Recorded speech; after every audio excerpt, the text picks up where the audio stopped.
Bien, ya comenzó la transmisión. Vamos a dar unos minutos para que pueda seguir conectándose e iniciar la ponencia.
Esperamos un minuto para que se dé inicio a la charla.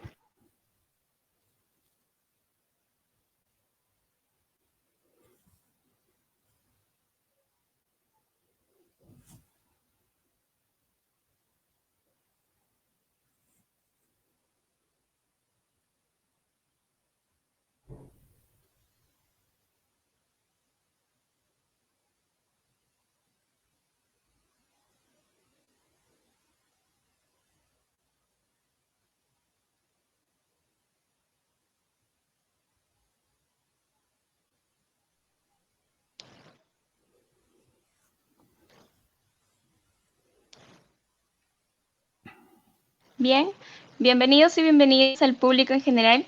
En esta ocasión, como parte de la cuarta charla Explorando Ciencias, presentado por la Red Interuniversitaria de Ciencias, RIDEC, nos complace presentar la primera charla del área de Ciencias Biológicas, cuyo tema será Biotecnología y estrés salino en tomate, dirigida por nuestro estimado ponente, el magíster Ramsés Salas Asensios. Es biólogo con mención en genética de la Universidad Nacional Mayor de San Marcos, quien en la misma casa de estudios obtuvo el grado de magíster en bioquímica y realizó sus estudios en doctorado en ciencias biológicas. Él también es catedrático actual de la Universidad Nacional Federico Villarreal y actualmente es investigador en genes asociados al estrés salino en tomate y en producción de etanol a partir de residuos lignocelulósicos. Sin más preámbulos, agradecemos la participación del ponente y público en general. Recuerden que las preguntas las pueden ir dejando en los comentarios y bueno, serán leídas al final de la presentación. Muchas gracias. Bien, buenas tardes con todos. En primer lugar voy a agradecer al comité organizador que me ha invitado gentilmente a participar en esta conversación. Como ya se ha mencionado, soy docente de la Facultad de Ciencias Naturales y Matemáticas de la Universidad Nacional Federico Villarreal, responsable del Laboratorio de Biotecnología, en la cual mantenemos interés en diversas áreas, específicamente tratando de buscar algunos aspectos o algunos problemas aplicativos que podamos resolverlas dentro de lo que vendría a ser la biotecnología en general. Justamente entonces una de las áreas a las cuales nos hemos dedicado ya por varios años está relacionada con el estrés salino.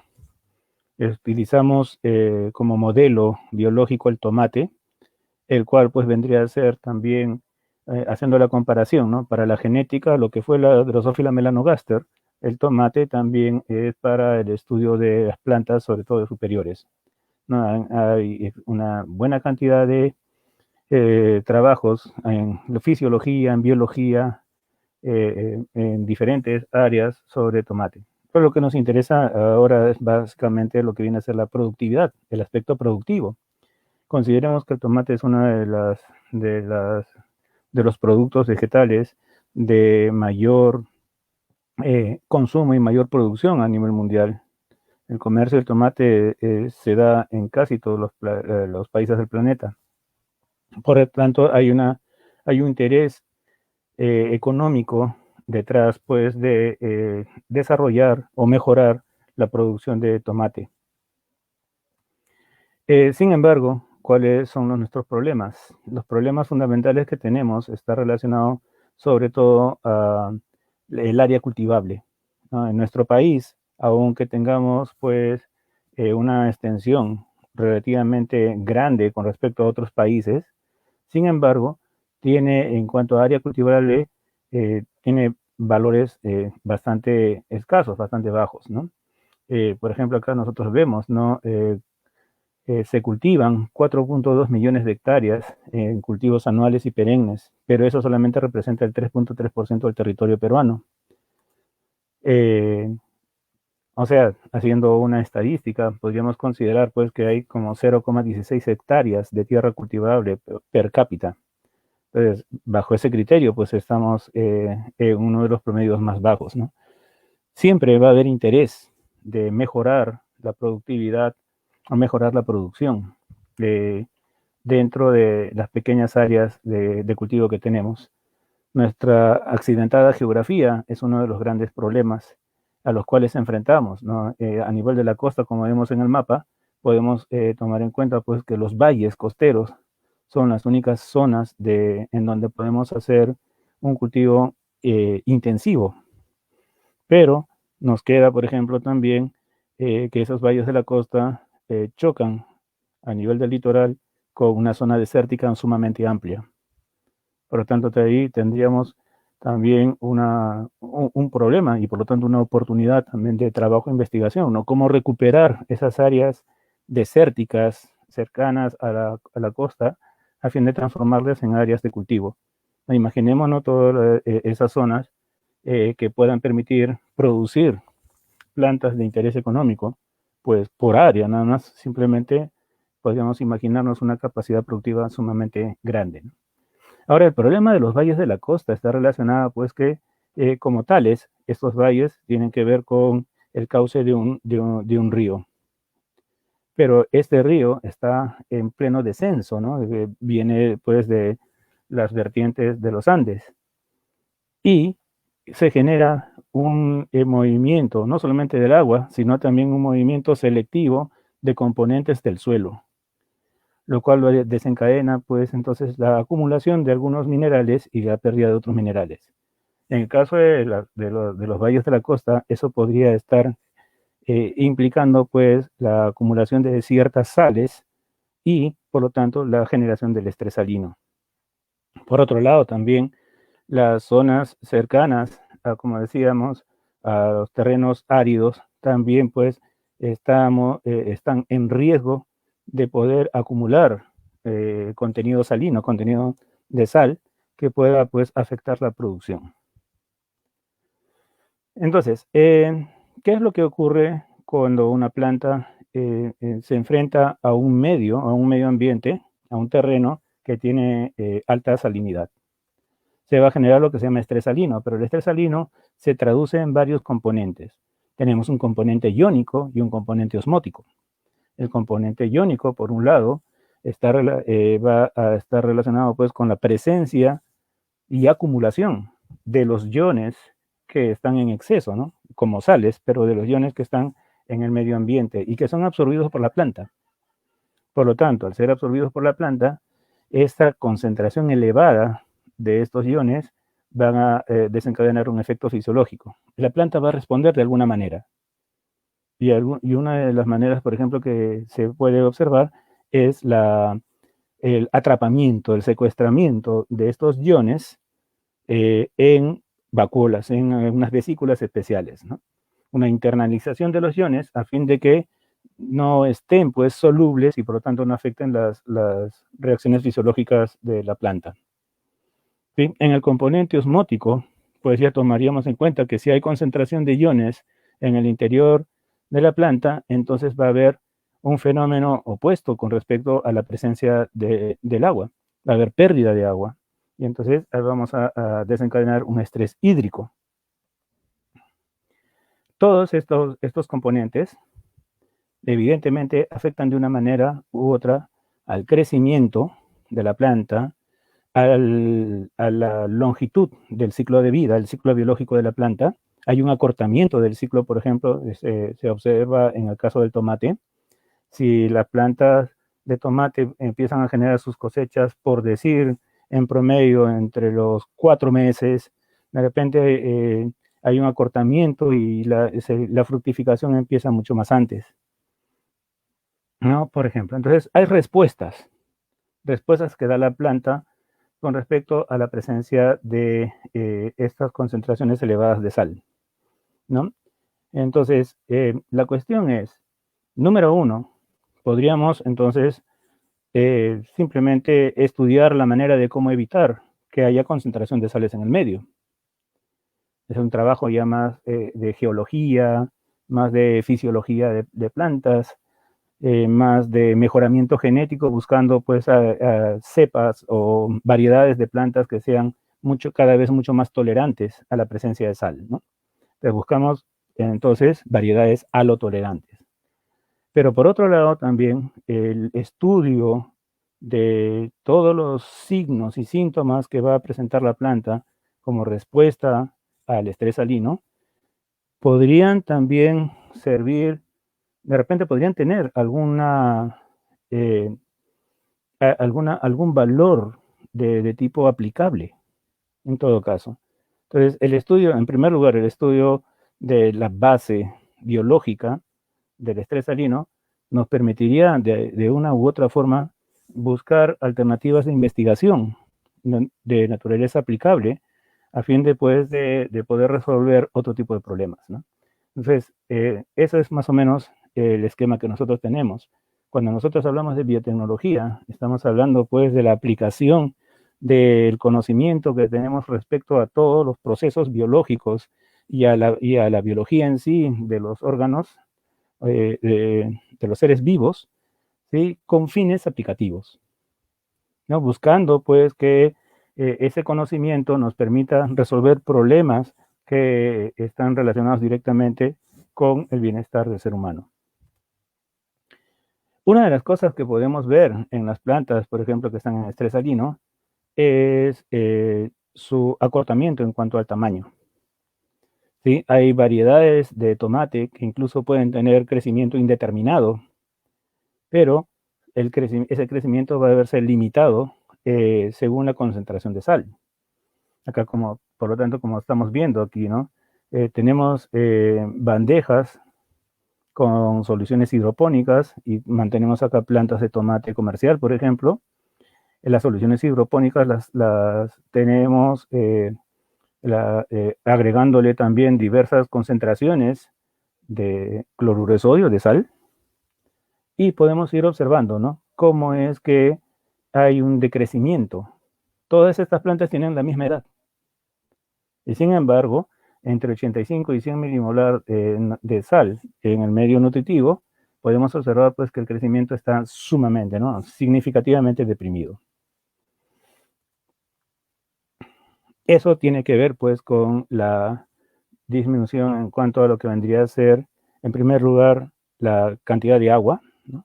Recordemos que había un estrés hídrico, y en segundo lugar, pues, la respuesta que tiene la planta a generar estructuras cada vez mucho más duras en vez de permitir el crecimiento longitudinal, ¿no?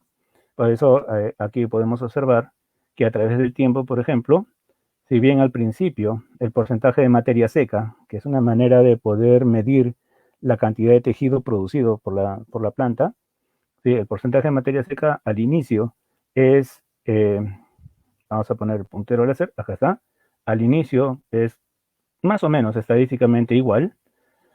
Luego de 105 días aproximadamente de mantener las plantas en medios salinos, podemos ver que hay un incremento en cuanto a materia seca, ¿no?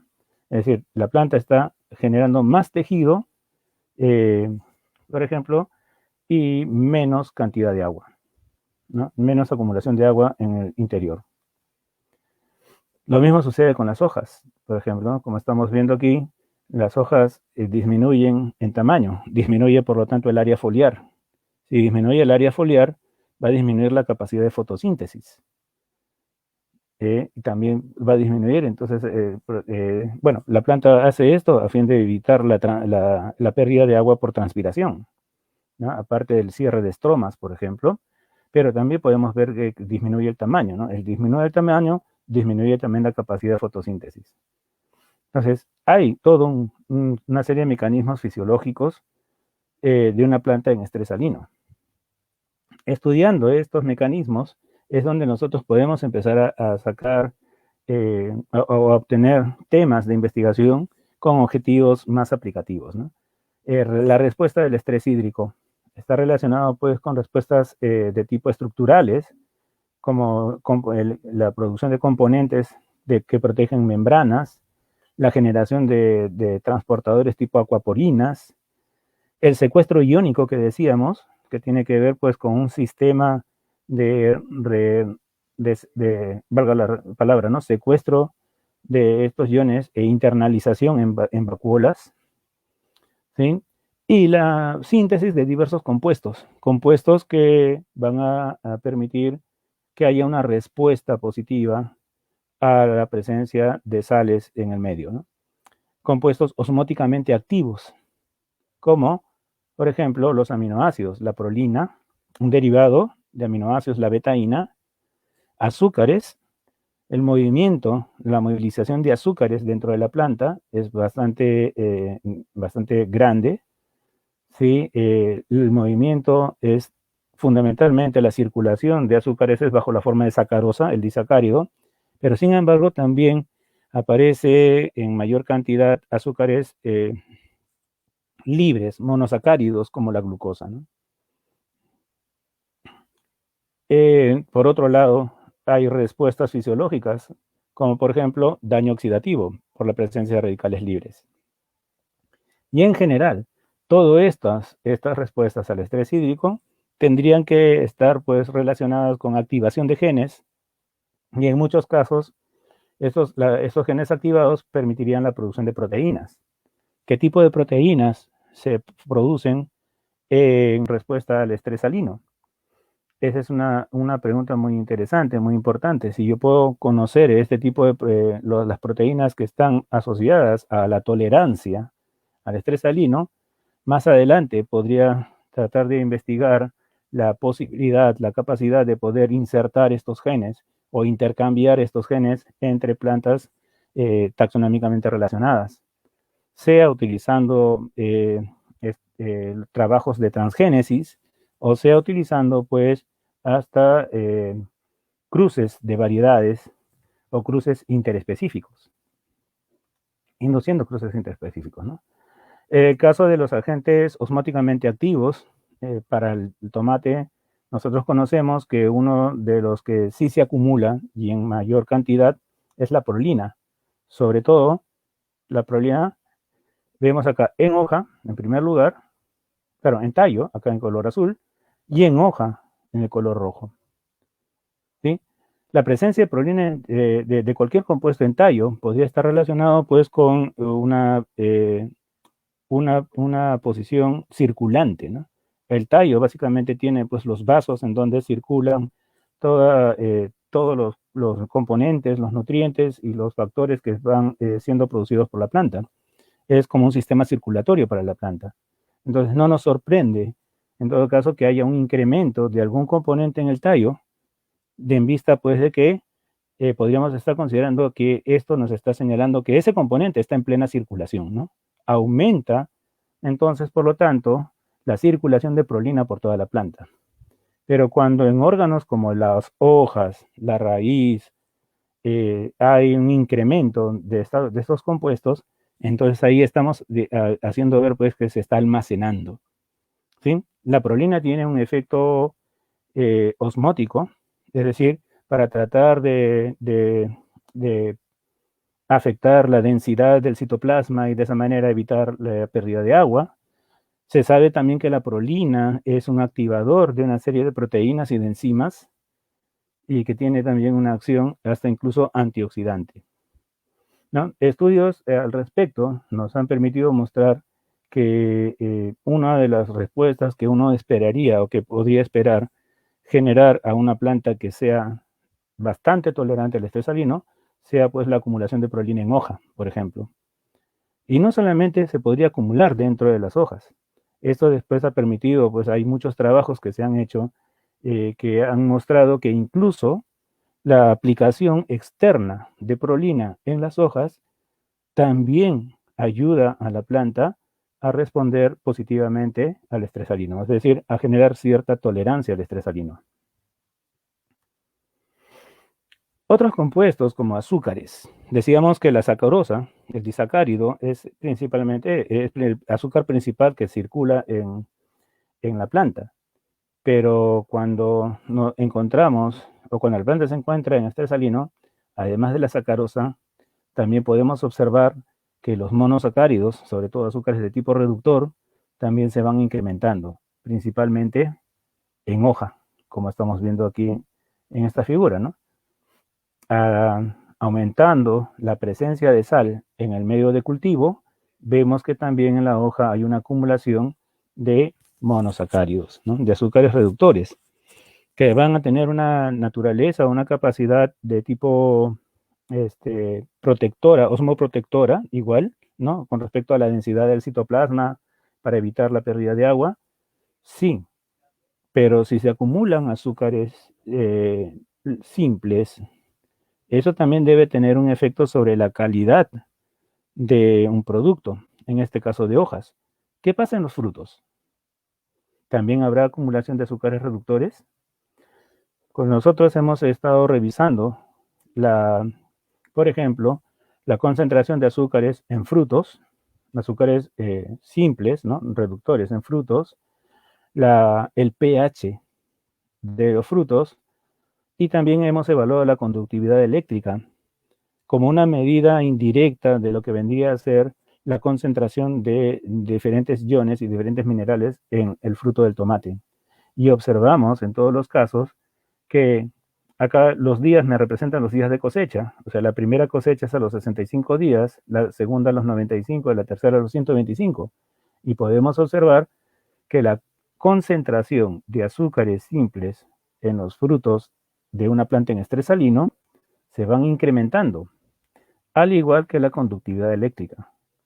Eso me da que pensar, me hace que pensar que lo que vamos a ir observando es que el fruto se llena de azúcares, se llena de minerales, y acá a la derecha tenemos los valores de pH, y vemos pues que el pH disminuye en los frutos, sobre todo en la primera y en la segunda cosecha, disminuye notoriamente en los frutos de plantas que están en estrés salino. Entonces, aumenta el grado de acidez. Entonces, imaginémonos eso, ¿no? Un fruto de tomate lleno de azúcar, lleno de sales y lleno de ácidos. Eso no es lo que buscamos en realidad dentro de los caracteres organolépticos que tiene la planta de tomate. En cierta forma, el manejo de las condiciones de estrés salino, no hasta unas condiciones patológicas, podrían generar entonces producción de frutos cada vez con un sabor mucho más concentrado en cuanto pues a la presencia de azúcares, a la presencia de ácidos y de sales. Nosotros hicimos un pequeño experimento de degustación de plantas de tomate que estaban en estrés salino, ¿no? La degustación de frutos con respecto pues a los frutos de plantas normales. Y los resultados de ese experimento de degustación mostró pues que había una mayor preferencia al sabor y a la consistencia de los frutos de una planta en estrés salino. ¿Sí? En condiciones de invernadero, en donde tenemos una mayor capacidad de poder manejar diferentes condiciones o factores nutricionales, entonces imagínense el poder mantener una planta en un estado de estrés no patológico, podría incrementar entonces la calidad del fruto, ¿no? La calidad organoléptica del fruto. Pero la parte negativa está relacionada pues que dentro de todo el proceso de estrés salino, el aspecto patológico que está más asociado, más ligado, se conoce con el nombre de pudrición apical. Como vemos, ¿no? El extremo del fruto empieza a podrirse y se empieza a descomponer y se llena de hongos. Cuando nosotros hemos hecho experimentos relacionados pues con manejo de cultivos en diferentes condiciones nutricionales, ¿no? Cultivos hidropónicos, cambiándole las concentraciones de sodio, cambiándole las concentraciones de potasio en exceso o en defecto, nos hemos dado cuenta que esta característica de pudrición apical está relacionada sobre todo también, o sea, aparece también muy notoriamente en plantas cuya concentración de potasio que han recibido en el medio de cultivo también ha sido afectada, ¿no? Está alterada, ¿no? En exceso de potasio produciría entonces una pudrición apical. Entonces, bajo todo este criterio multisistémico que definimos como estrés salino, entonces debería estar también ocurriendo ahí un defecto en cuanto a la presencia de este elemento, ¿no? El potasio. Si yo sé eso, entonces, y yo quiero manejar en cultivos hidropónicos, quiero manejar el estrés salino para producir unos frutos con mayor calidad, ¿no? degustativa, entonces le pongo estrés salino, pero también cuido de los niveles de potasio, porque este experimento me está mostrando pues que es entonces el exceso de potasio el que me produce la pudrición apical.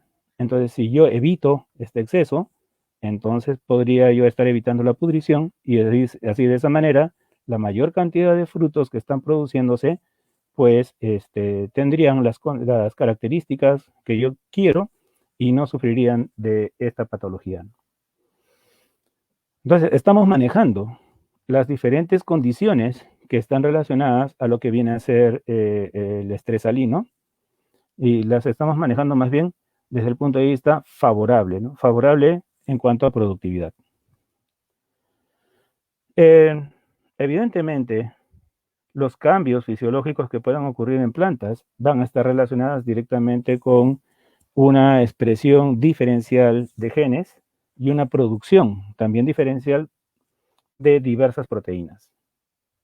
Acá vemos en forma general un trabajo ya relativamente clásico que nos mostraba pues que la producción de proteínas solubles en respuesta a salinidad en diferentes especies o bien disminuía o bien aumentaba en algunos casos, ¿no? ¿Qué pasó con nuestros trabajos en tomate? Nuestros tomates en estrés salino, ¿no? El tomate comercial, muestran pues que en hojas hay una disminución notoria de la presencia de proteínas totales. Eso quiere decir que entonces acá cambia la expresión genética en hojas. En cambio, en la raíz, aquí de color verde, por encima de las 20 milimoles de concentración de sal, podemos ver que en 40 más bien hay un incremento en la producción de proteínas. Entonces, ¿qué tipo de proteínas estarían incrementándose en raíz y disminuyendo en hojas, ¿no? Ese es un estudio muy importante, porque si hay un incremento en la producción de proteínas en raíz, evidentemente esas proteínas tienen que ver con, deben tener alguna función dentro del proceso de la tolerancia a la salinidad, ¿no? Es una respuesta al estrés salino. Una de esas proteínas muy interesante estaría relacionado con actividades enzimáticas. Si las plantas acumulan compuestos osmóticamente activos, entonces a mayor cantidad de estos compuestos osmóticos, como por ejemplo hemos visto la prolina, pues evidentemente la planta debe ser más tolerante. Otro compuesto que en diversas especies también se acumula dentro de las plantas es este derivado, ¿no?, nitrogenado llamado glicina betaína. La glicina betaína tiene una ruta de producción, la ruta principal de producción de glicina betaína es a través de la colina. Como vemos, hay dos enzimas, la colina monoxigenasa, que primero produce la betaína-aldehído, y luego una betaína-aldehído deshidrogenasa que transforma este compuesto en glicina betaína. Y la glicina betaína es un compuesto también osmóticamente activo que se acumula en diversas especies de plantas. Hasta no hace mucho, hasta aproximadamente unos 8, quizás 10 años atrás, se consideraba que el tomate no producía betaína, glicina betaína, ¿no? Acumulaba prolina, pero no acumulaba glicina betaína. Por lo tanto, se asumía pues que la actividad de estas enzimas era prácticamente nula o estaba dirigida a la producción de otros compuestos, ¿no? Pero no de glicina betaína. Sobre todo, la actividad de esta enzima era lo que nos podría interesar, ya que es la enzima más directa, ¿no? Directamente relacionada a la producción de glicina betaína, ¿no? La betaína-aldehído deshidrogenasa. Ese fue un punto entonces de interés, ¿no? Nos ha permitido buscar mayor información y a través de experimentos tratar de verificar si es que en realidad en el tomate hay producción de glicina betaína o no. Desde el año 2008, si es que mal no me acuerdo, han empezado a aparecer algunos trabajos en donde sí sugieren, ¿sí? Así como quien no quiere la cosa, sugieren pues la producción de glicina betaína dentro de plantas de tomate. Entonces, estudiamos un poco más a la enzima, la glicina betaína aldehído, no, la betaína aldehído deshidrogenasa. Conocemos la secuencia de aminoácidos de la proteína estándar de la betaína aldehído deshidrogenasa, que es la que proviene de espinaca. Todos los estudios que se hacen a nivel de esta enzima toman como punto de comparación a la betaína aldehído deshidrogenasa de la espinaca. Como vemos acá, las barras y los óvalos que están debajo de la secuencia de aminoácidos nos demuestran zonas de diferente estructura secundaria, ¿no? Alfas hélices, en caso de los óvalos, y las barras beta hélice, ¿no? Estructuras de beta hélice. Entonces tenemos varias regiones, como vemos, en donde hay óvalos, ¿sí? Y barras. Eso nos puede estar haciendo referencia pues a que esta enzima asume más una estructura cada vez mucho más compacta, ¿sí? Más enrollada. Por lo tanto, debe ser una proteína de tipo globular, ¿no? Hay trabajos que permiten el análisis filogenético, tratando de ver semejanzas, y viendo también el aspecto evolutivo de las secuencias genéticas.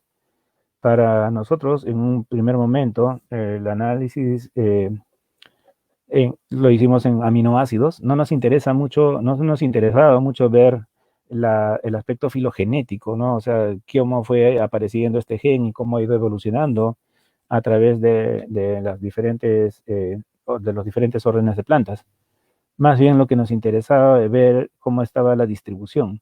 Si nos damos cuenta, un dendrograma, un esquema de este tipo, nos muestra, por ejemplo, que hay grupos, de secuencias de estas proteínas, de betaína aldehído deshidrogenasa, más cercanas que otros grupos. Pero todas ellas confluyen hacia un punto en común. Entonces, independiente de estas dos secuencias, SBU y BLI-BAD, que pertenecen a monocotiledóneas, todas las demás secuencias están casi en un solo bloque, ¿no? Con una pequeña división a nivel de este punto, pero podemos ver que todas están en un solo bloque, ¿sí? Todas son dicotiledóneas. Entonces, ¿no? De todas estas secuencias que vemos en la parte superior, pues pertenecen a dicotiledóneas, ¿no? Las dos últimas son de monocotiledóneas y evidentemente eso podría estar relacionado pues porque se han separado, ¿sí? Se han alejado a tiempo mucho más atrás, ¿no? Que el resto de secuencias de estas proteínas dentro de las dicotiledóneas. Pero es prácticamente un solo bloque. Otras proteínas que también son de bastante interés de estudiar en respuesta al estrés salino pertenecen a este grupo de proteínas llamadas PRs por proteínas relacionadas a patogénesis. De este grupo nos interesa el grupo de las PR5, porque dentro de las PR5 está esta proteína en particular, la osmotina. Hay mucho trabajo de osmotina,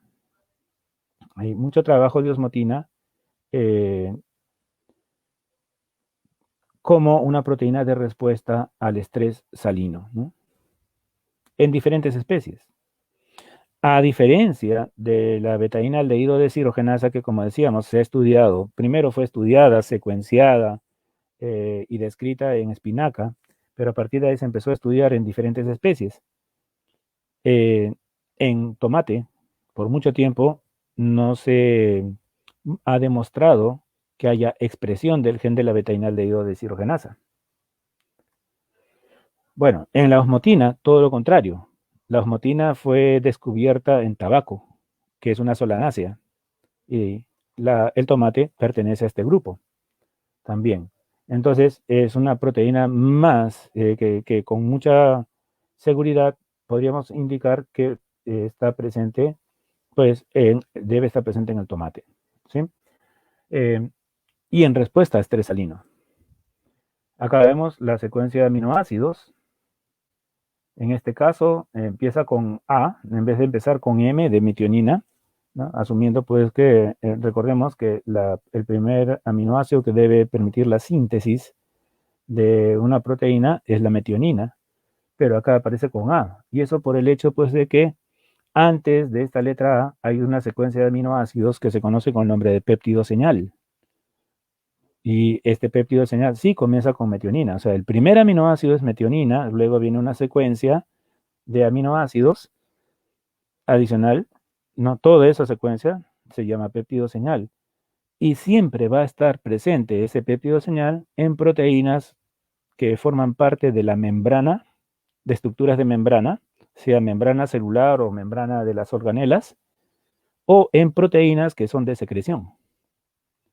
Ese es un punto muy interesante, ¿sí? Al observar aquí, entonces, que el inicio de la secuencia de aminoácidos de la osmotina es con A y no con M, estamos haciendo ver pues que la osmotina debe ser una proteína que debe estar albergada, formando parte integral de una estructura de membrana, ¿sí? O sea, como un componente de membrana, o sería una proteína de secreción, una proteína que debe salir fuera de la célula o fuera de las organelas en todo caso. ¿Sí? Cuando agrupamos, incluso dentro de las solanáceas, y acá observamos, por ejemplo, TB-osmon es osmotina de tabaco, ¿no? Como decíamos, Nicotiana tabacum, NT también, hay muchos, ¿no? AB es Arabidopsis, TOBOLP está relacionada a tomate. Entonces ya tenemos también secuencias genéticas ya publicadas en el banco de genes para esta proteína, ¿no? Osmotina. Entonces, son proteínas de solanáceas presentes en el tomate, sí o sí. Pero sin embargo, cuando analizamos la secuencia de aminoácidos, nos podemos dar cuenta que todas estas proteínas, por más que sean de grupos de solanácea, están subdivididas, están partidas en dos grupos, bien marcados y bien alejados entre sí. Y eso está relacionado al hecho, pues, de que se conoce que la osmotina no solamente se va a expresar en respuesta a estrés salino, sino también en respuesta a agentes patógenos. ¿Será la misma osmotina la que se exprese en estrés salino con respecto a la que se expresa cuando hay presencia de patógenos, o serán diferentes osmotinas? ¿Sí? Un dendrograma como el que estamos viendo en la imagen nos podría estar señalando pues de que son dos grupos de proteínas diferentes.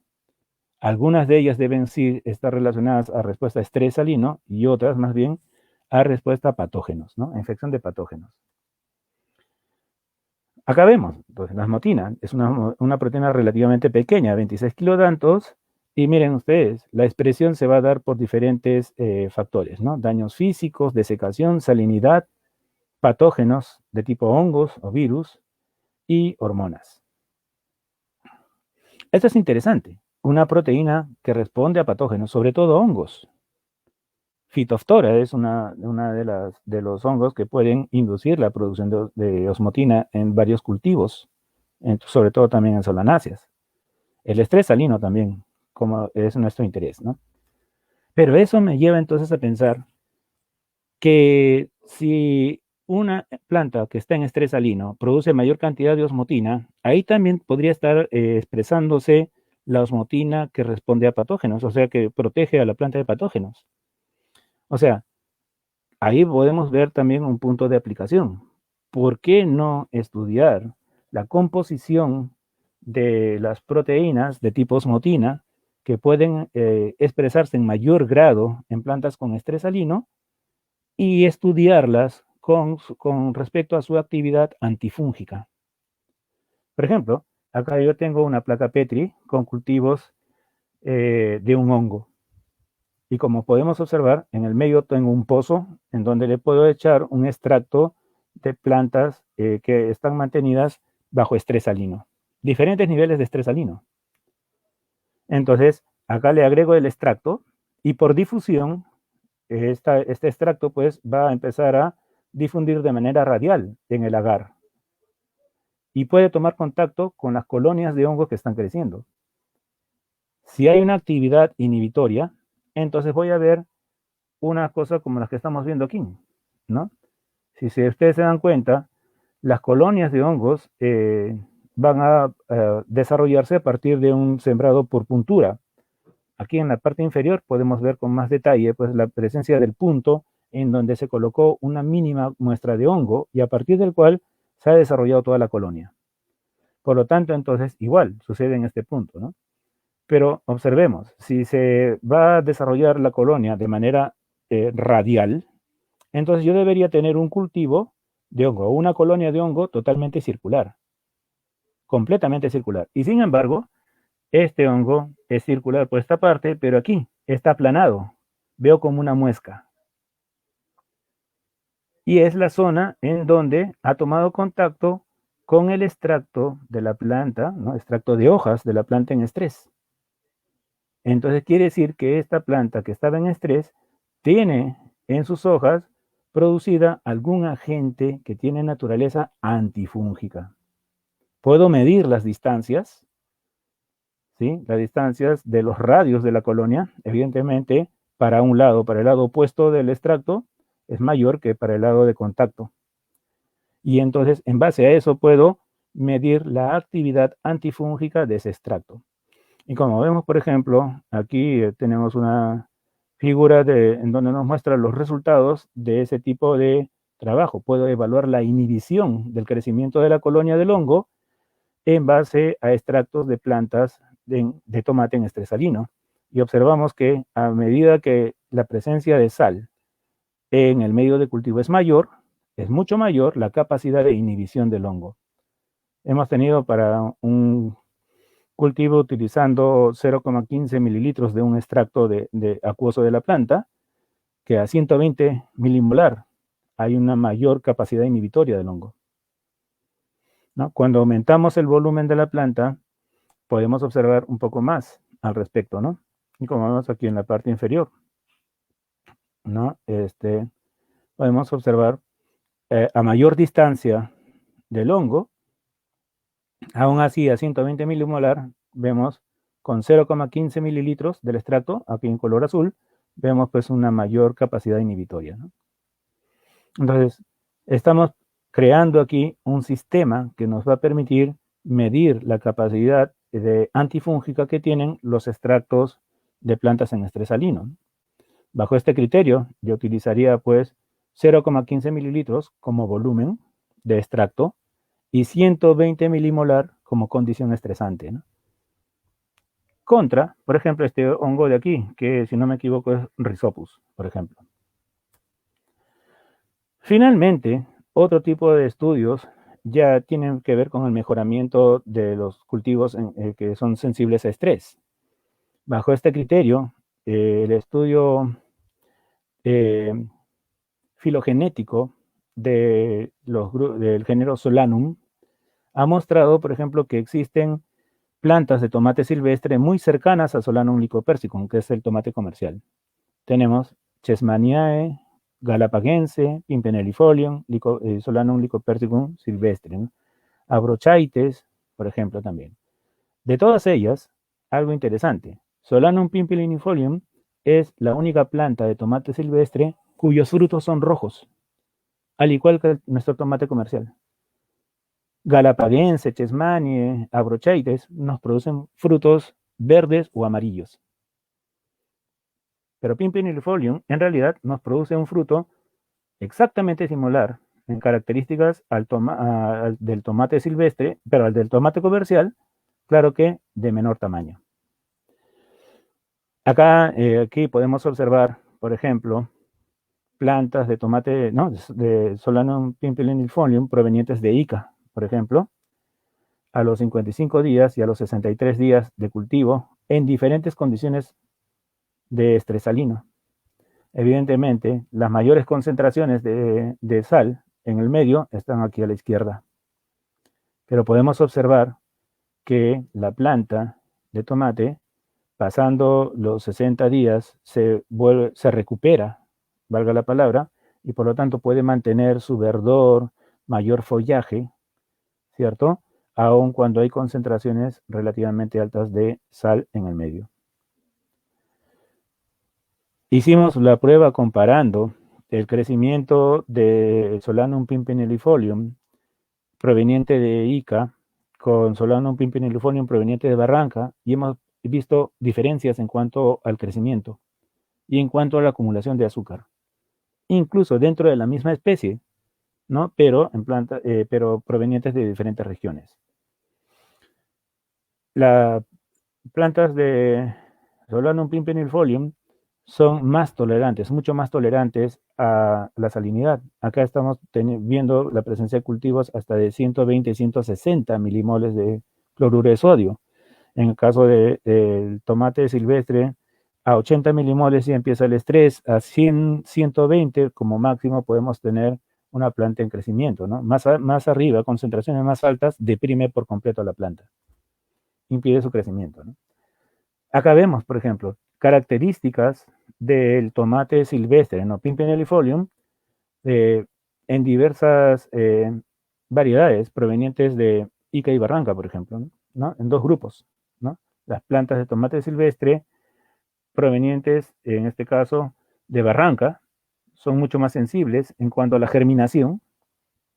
Vemos, ¿no? El porcentaje de germinación disminuye ostensiblemente a los 80 milimoles de sal, mientras que la planta de Ica tiene un porcentaje de germinación casi del 100% hasta incluso 120 milimoles de sal. ¿Sí? Igual, el crecimiento, ¿no? O sea, la acumulación de materia seca en Ica es mucho mayor a concentraciones elevadas de sal.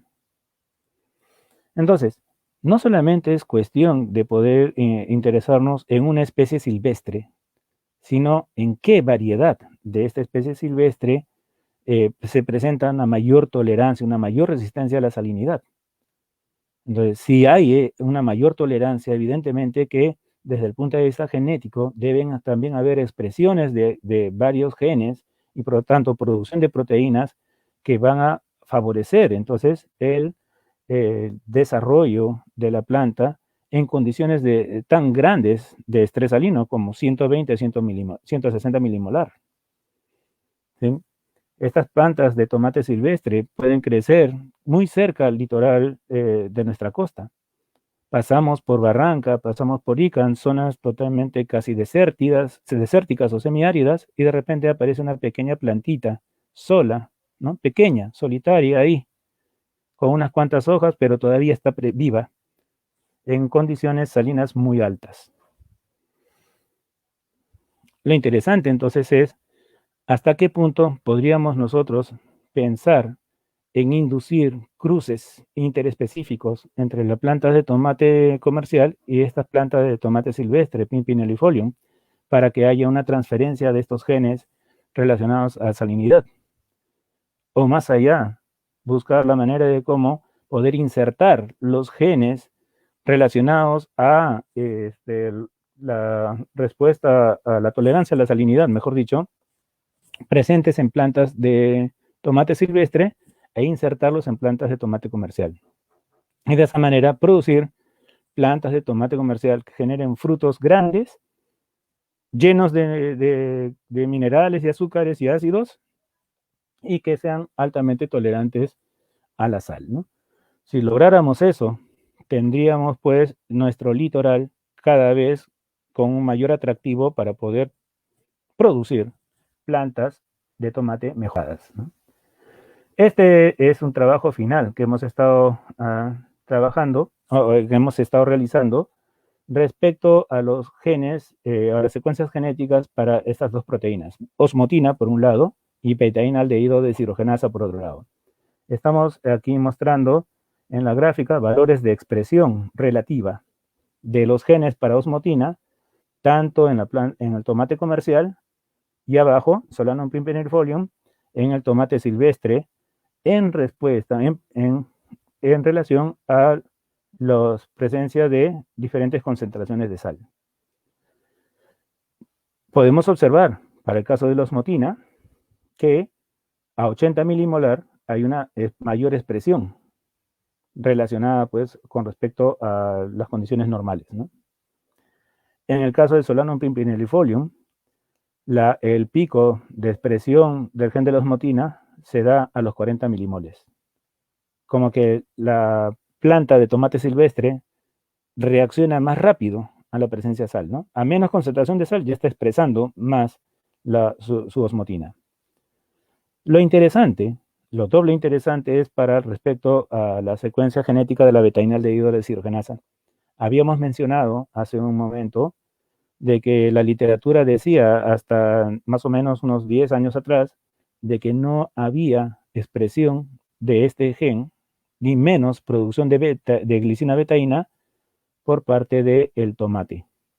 Y sin embargo, aquí en este experimento, nosotros hemos demostrado que sí hay expresión del gen de la betainaldehído deshidrogenasa y por lo tanto posiblemente también haya producción de betaína en plantas, no solamente del tomate comercial, Solanum lycopersicum, sino también en plantas de tomate silvestre, ¿no? El pimpinellifolium.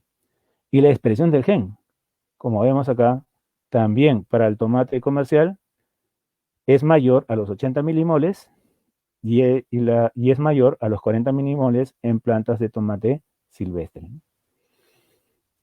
Si es así, entonces, vuelvo a decir, podemos considerar a estos genes de osmotina y betainaldehído deshidrogenasa como genes candidatos para poder ser transferidos de las plantas de tomate silvestre a las plantas de tomate comercial y hacer un mejoramiento genético y producir plantas tolerantes a la salinidad, ¿no? Bien, creo que eso es todo, me parece.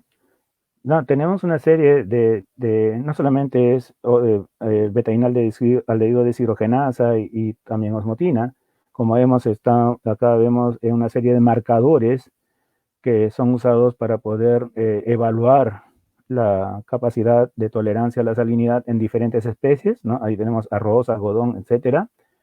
Y también vamos a encontrar acá en esta tabla una serie de enzimas y proteínas que también presentan una mayor expresión en plantas que están en estrés salino, ¿no? O sea, podemos buscar más allá de la osmotina, más allá de la betainaldehído deshidrogenasa y ver, ¿no?, la manera de cómo estos genes y estas proteínas pues favorecen la tolerancia a la salinidad. Nuestra conclusión es esa en todo momento, ¿no? Consideramos que la tolerancia a la salinidad es un rasgo cuantitativo, es poligénico, evidentemente, pero si es poligénico, entonces podemos seguir buscando nuevos genes, pero eso puede ayudarnos poco a poco a mejorar los cultivos del tomate comercial, ¿no? Volverlo cada vez más tolerante a la salinidad y, ¿por qué no, de repente hasta resistente, ¿no? Completamente resistente. Bien, muchas gracias. Es lo que había preparado de todas las actividades que hemos hecho hasta la actualidad en este tema. Muchas gracias a todos por estar presentes hasta el final de la charla. Muchas gracias, profesor Rancés. Bueno, en vista de que aún están formulando las preguntas, quisiera invitarle a usted a conversar con nosotros acerca de los proyectos y de qué forma los alumnos, o mejor dicho, los proyectos que usted está realizando y de qué forma los alumnos nos podemos insertar en esa línea y si es viable realizarlo en los laboratorios o en los laboratorios del país y, bueno, comunicarnos de qué forma nosotros podemos aportar en esos aspectos de problemática actual, ¿no? Bueno, como decía al inicio, cuando empezamos la presentación, el Laboratorio de Biotecnología de la Facultad de Ciencias Naturales eh, no tiene solamente un tema de investigación, ¿no? En este caso estrés salino, por ejemplo, sino evidentemente debido también con la limitante de su capacidad, ¿no? Alberga también proyectos que puedan ser viables de ser desarrollados en las condiciones en las cuales nosotros nos encontramos. Generalmente empezamos con trabajos básicos, como estamos viendo, ¿no? De fisiología, comparación de crecimiento, etcétera. Ahora hemos dado bastante fuerza a los trabajos en bioinformática, ¿no? Para poder hacer diseñar primers, por ejemplo, para poder hacer el estudio de la expresión relativa de estos genes, tuvimos que hacer un diseño de primers, y no solamente para poder obtener la secuencia de los genes de osmotina y betaína aldehído deshidrogenasa completas, sino de secuencias o de segmentos genéticos más pequeños que nos permitan pues evaluar la tolerancia, ¿no? Eh, eh, Tenemos una serie de temas. Actualmente, por ejemplo, como ya se había mencionado, estamos interesándonos en el aislamiento, la identificación de hongos que tengan capacidad lignocelulósica y a partir de ahí, pues, el acoplamiento de esta actividad lignocelulósica a la fermentación alcohólica y de esa manera, pues, generar un sistema que nos permita, pues, la digestión de residuo celulósico para producción de etanol, ¿no? Producción industrial de etanol, ¿no? Evidentemente, en el laboratorio vamos a llegar, pues, a tratar de evaluar la producción a mediana escala, y en base a eso dar el siguiente paso, ¿no? Que es interesar los fuentes de financiamiento. La principal fuente de financiamiento que tenemos las universidades estatales, evidentemente es el Concitec, ¿no? Pero para lograr el financiamiento Concitec, pues necesitamos tener un background, ¿no? O sea, tener un respaldo académico y de producción científica. Por esa razón estamos abocados a todos estos trabajos iniciales a fin de poder después mostrar, ¿no? Justificar la, la posibilidad, pues, de poder financiar trabajos de mayor interés o mayor envergadura. ¿No? Principalmente, ¿no? Hemos estado trabajando también en identificación de secuencias genéticas asociadas, por ejemplo, a adaptación a altura en animales, ¿sí? La primera parte siempre es bioinformática, ¿no? Para poder diseñar primers y de esa manera posteriormente ir a buscar muestras de sangre o muestras biológicas de estos animales donde podamos extraer ADN y de ahí pues hacer el trabajo a nivel de PCR y luego secuenciamiento, ¿no? Y comparar, ¿no? Para poder comparar animales que están completamente adaptados a la altura con animales que no tienen esa capacidad de adaptación. Eso tendría un diferente potencial, no solamente desde el punto de vista de producción pecuaria, ¿no? Con respecto pues a poder identificar si un animal puede ser trasladado de la costa a la sierra, por ejemplo, y tener una producción, una adaptación prácticamente positiva, por ejemplo, ¿no? Esa sería una de los objetivos finalmente, no poder pronosticar si un animal puede o no puede adaptarse a la sierra, sino que estos genes están presentes en todos los mamíferos y por lo tanto también deben estar presentes en seres humanos. Y en seres humanos tenemos una enfermedad que se conoce justamente con el nombre de mal de alturas, ¿sí? Estudiada muy intensamente por un gran científico peruano, ¿no? El doctor Monge, reconocido internacionalmente, reconocido mundialmente, ¿no? Entonces también por ahí podemos observar también una aplicación para la salud humana.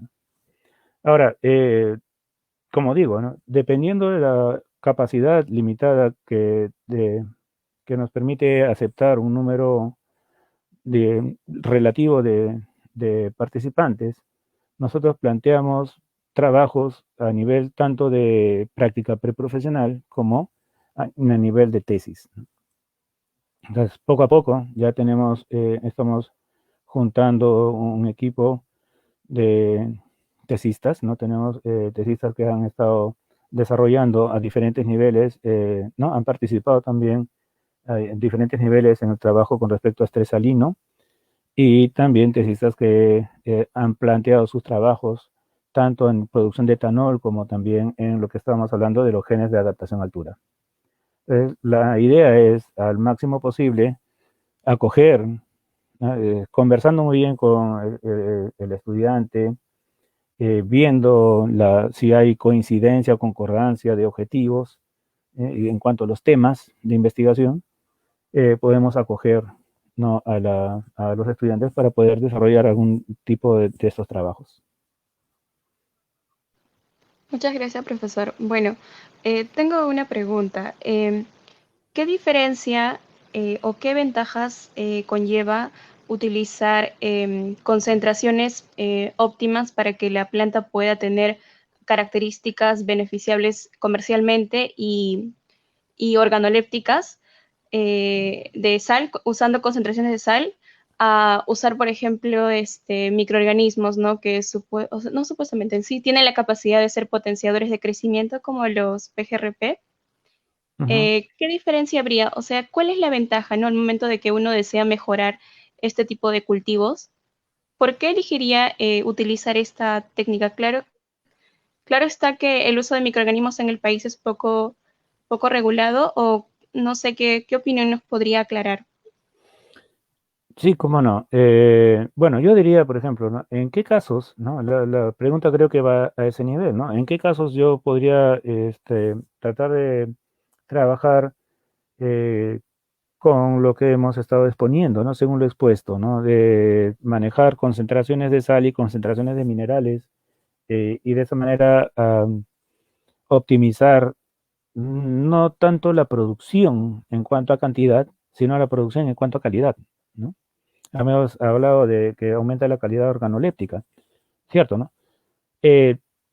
Yo asumiría, por ejemplo, en casos de cultivos que se desarrollan en condiciones altamente protegidas y altamente eh, manipuladas, valga la palabra, ¿no? Manipulables, ¿no? Invernadero o en el caso de cultivos hidropónicos. Entonces, es una alternativa, una gran alternativa. El cultivo hidropónico es una gran alternativa en cuanto a la producción, sobre todo en el caso del tomate, ¿no? Eh, no, el rubro de cultivo hidropónico del tomate para producción y venta no es tan modesto que digamos, ¿no? Además de que, aparte de que al estar aislado del suelo y de componentes en donde pueden estar presentes fitopatógenos, insectos, plagas, etcétera, y libre, ¿no? Podemos tenerlos libres de insecticidas, eso le da un plus al producto. Entonces, si le da un plus al producto del ser un cultivo orgánico, hidropónico, entonces, ¿no? Además de hidropónico en el sentido de que puedo manejar las concentraciones, eso también me va a permitir obtener productos de una mayor calidad en cuanto a sus características de sabor, por ejemplo, ¿no? Sabor, color, etcétera, ¿no? Entonces, en algunos casos yo podría asumir, ¿no? Que puedo trabajar esto, pues, en sistemas hidropónicos, en sistemas totalmente controlados, dentro de invernaderos. en donde la producción es totalmente intensiva, ¿no? Hay una pequeña área y hay que sacarle el jugo, el máximo de esa pequeña área dentro del invernadero, por más que el invernadero sea grande. Si yo trabajo con microorganismos, podría trabajar en parcelas controladas, pero ya a nivel de terreno, ¿sí? A nivel ya pues de áreas mucho más grandes, etcétera, ¿no? Yo creo que por ahí podría estar la diferencia. Muchas gracias, profesor. Tenemos una segunda pregunta de Armando Campos. Menciona, muy interesante la ponencia y felicitaciones, profesor Ramsés. La pregunta es, ¿se podría utilizar la osmotina como antifúngico frente a hongos dermatofitos? Esa es una conclusión a la cual se llegó cuando se hizo una presentación justamente, ¿no? Con una exalumna que justo ha tomado también este tema como tesis, ¿no? Para proyecto de tesis. Hicimos una presentación previa en un mini congreso y fue muy interesante la conversación que tuvimos con un profesional que trabajaba en un laboratorio en Brasil, ¿no? Él más trabajaba lo que era ingeniería de proteínas y nos decía, bueno, pues si ustedes tienen esto, si una planta en estrés genera una capacidad antifúngica, entonces es muy atractivo para mí tratar de aislar, ¿no? Si es proteína, tratar de aislarla por completo, conocer su secuencia, incluso ya a nivel ya químico, poder manejar, manipular, cambiar la secuencia de aminoácidos para tratar de esa manera obtener una mayor capacidad antifúngica y de esa forma poder obtener pues una proteína, ¿no? Antifúngica, ¿no? Que proteja a los cultivos de la infección por fitopatógenos, ¿cierto? Y poder comercializarla como tal. O sea, ya no la cosa es tener una planta de tomate que solamente sea resistente al hongo, mantenerla en condiciones de estrés, sino más bien es extraer de la planta un producto proteico que pueda ser industrializado y pueda ser comercializado pues como un agente fitopatógeno biológico, totalmente, ¿no? De naturaleza biológica, ¿no? Como proteína. Muchas gracias, profesor. Tenemos una tercera pregunta de Omar Suárez Navarro. Nos dice, ¿con qué otros productos están investigando? Todos los análisis son realizados en la UNFB. Productos, no comprendo muy bien respecto a qué tipo de productos, a qué se referiría. Al parecer se refería a los frutos, o sea, si actualmente están trabajando con otro tipo de frutos o vegetales y ah, otro producto. bueno, o sea, el trabajo en estrés salino más que nada estaba dirigido a tomate por su interés económico, como decíamos. Es una de las primeras, creo que no sé si me atrevería a decir que o es la primera o la segunda o tercera hortaliza de mayor atractivo económico a nivel mundial. ¿Sí? Número uno, ¿no? Por esa razón nos dedicamos al tomate. Pero y de ahí hemos ido derivándonos pues al tomate silvestre, etcétera, ¿no? Pero sí, hemos empezado a hacer trabajos, por ejemplo, un grupo de estudiantes empezó a hacer trabajos bastante interesantes, que actualmente uno está en prensa, por ejemplo, un trabajo en prensa, con respecto a lo que viene a ser algas, por ejemplo, ¿no? Hemos trabajado en lo que antiguamente se llamaba espirulina, ¿no? Y la espirulina bajo diferentes utilidades, ¿no? Por ejemplo, como absorbente, la espirulina como nutriente, también para cultivos hidropónicos, por ejemplo, ¿no? Nuestra experiencia de manejo de cultivos más ha sido a nivel hidropónico, por el hecho de que nos permite, vuelvo a decir, nos permite controlar las concentraciones y manejar la presencia o ausencia de diferentes componentes dentro de la solución nutritiva. Y entonces de esa manera puedo empezar a observar el efecto que podría tener en presencia o ausencia de estos compuestos, ¿no? Sobre las plantas. Pues, agregar espirulina a un medio de cultivo y observar, pues, ¿no? Cómo afecta el crecimiento o el desarrollo de cultivos hidropónicos, ¿no? Profesor, una última pregunta. De algún modo, esta concentración salina, al margen de que sea óptima a cierto nivel, puede llegar a acortar la vida media de las plantas. Y otra última para concluir ya, si en el mejor caso esta tecnología se aplica, ¿no? Y se puede reproducir a una escala industrial, es pensable de que va a haber un residuo, ¿no? Una biomasa. Entonces, esta biomasa puede llegar a ser contaminante, ya que, por ejemplo, se habla de estudios dirigidos a cultivos de tomate, por ejemplo, que son manipulados con otra forma de mejorar la calidad, ¿no? Por ejemplo, con radiación. En mi caso, por ejemplo, realicé un pequeño estudio al iniciar la universidad eh, utilizando radiación gamma, ¿no? Y a bajas dosis tenía un efecto antipatogénico y también estimulaba la germinación de la semilla de tomate.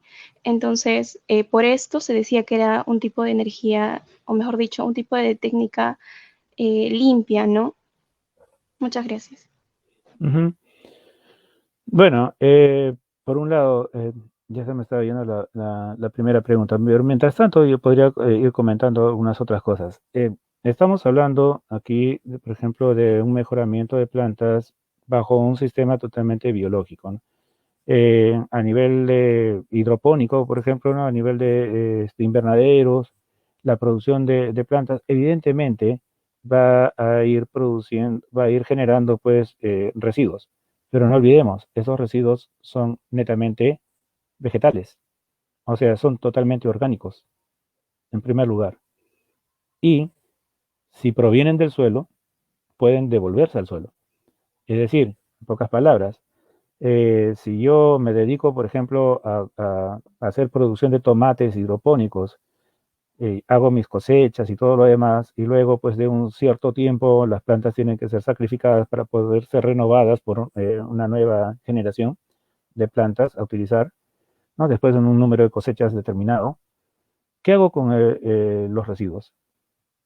Los residuos los puedo transformar finalmente también en un abono orgánico, por un lado, ¿no? Pero ¿y si los seco? Y ahora estamos hablando, por ejemplo, de nuestro interés de generar etanol, producción de etanol industrial a partir de residuos lignocelulósicos, puedo estar enganchando un trabajo con el siguiente trabajo, ¿sí? Entonces, por lo tanto, de que puedan desencadenar residuos que puedan ser acumulables y contaminantes, yo diría contaminantes bajo qué criterios, si todo es orgánico, ¿sí? Todo es materia orgánica que es descomponible, que es biológicamente que se puede descomponer y que por lo tanto puede retornar a la naturaleza, ¿sí? Recordemos, ¿no? Hay la producción de compost, que es un abono orgánico, está hecho básicamente de residuos vegetales también, ¿sí? Y por lo tanto, vuelvo a tener, ¿no? Nuevos nutrientes, nuevos fertilizantes, no solamente para tomates, sino para otros cultivos. Ahora, con respecto al ciclo biológico, decíamos el ciclo de vida en cuanto que se acorte el ciclo de vida del tomate en estrés salino en cuanto al tiempo que hay desde de la germinación y el trasplante al empezar la floración y la transformación de las flores en frutos, o sea, hasta la primera cosecha. Se acorta ese tiempo de floración y por lo tanto también sería atractivo este manejo de estrés salino, evidentemente en condiciones totalmente controladas, porque habría menos tiempo, ¿no? Se demoraría la planta menos tiempo en empezar a producir los frutos, ¿sí? Entonces, puedo tener mayor cantidad de cosechas en menos tiempo, ¿no? Relativamente en menos tiempo. Muchas gracias por la aclaración, profesor. Bueno, tenemos una última pregunta, disculpen, es de Peter Arevalo menciona: profesor Ramsés, un gusto saludarlo. Mi pregunta es la siguiente. ¿Solo se podría esperar la transferencia de genes productores de osmotina a partir del cruzamiento de dos variedades distintas? ¿O también podría usarse otras técnicas como CRISPR-Cas? Gracias, un abrazo. Claro, yo diría, cómo no, por supuesto, pero eso ya es otro level, ¿no? Es otro nivel de infraestructura. No, si todo va bien en todo caso, si las líneas de investigación pueden volverse tan atractivas para empezar a captar mayor cantidad de financiamiento, entonces evidentemente el siguiente paso va a ser pues un manejo ya más molecular, ¿no? Una transformación o un mejoramiento más molecular y evidentemente estas técnicas de manipulación genética tipo CRISPR se podrían dar. ¿Cómo no? Profesor, una consulta. Actualmente, por ejemplo, para el caso de cítricos, se menciona de que estos están excluidos del compost, ¿no? Por las características que tienen, mejor dicho, por el carácter ácido que puede generar, ¿no? En el compost. De algún modo, estos genes que son potenciales de la producción para la producción masiva de tomate o resistencia a antipatógenos, podrían contrarrestar estos efectos en una compostera, por ejemplo. O si no es en esa línea, la otra línea de que usted mencionó, ¿no? El uso de enzimas lignocelulósicas podría aportar en esa degradación de biomasa de cítricos. Claro, es cuestión de ver, en primer lugar, cómo procesar previamente los residuos de cítricos, ¿no? A través de un desecado, qué sé yo, ¿no? Deshidratado, lo que podríamos, no, es cuestión de investigar, como se dice, a fin de disminuir la cantidad, pues, de la capacidad de acidez o de acidificación, tanto a nivel de compost, por ejemplo, como, por ejemplo, en la presencia de un extracto que pueda ser utilizado para digestión por hongos, ¿no? Ahora, recordemos que hay hongos que destruyen cítricos y esos hongos también tienen actividad lignocelulósica, ¿no? Hemos hecho pruebas también de actividad antifúngica con extractos de plantas en estrés, ¿no? Y en Aspergillus, por ejemplo, ¿no? En Penicillium y en otras especies, algunas de ellas que son patógenos justamente de cítricos. Entonces, sí, pues, podríamos asumir, pues, que dependiendo de cuál es la fuente de material lignocelulósico, podríamos seleccionar algún tipo de hongo que pueda permitir la mayor digestión de celulosa, ¿no? En ese tipo de residuo. Muchas gracias, profesor, por la paciencia y el tiempo. Finalmente damos por concluido la charla y bueno, muchas gracias a todos por haber estado y seguirnos con las charlas Explorando Ciencias. Y bueno, los invitamos también para seguir presentes hasta el mes de agosto. Bueno, estén atentos a nuestras redes. Muchas gracias, profesor, una vez más y a todos los presentes. Gracias. Buenas noches. Gracias y hasta la próxima.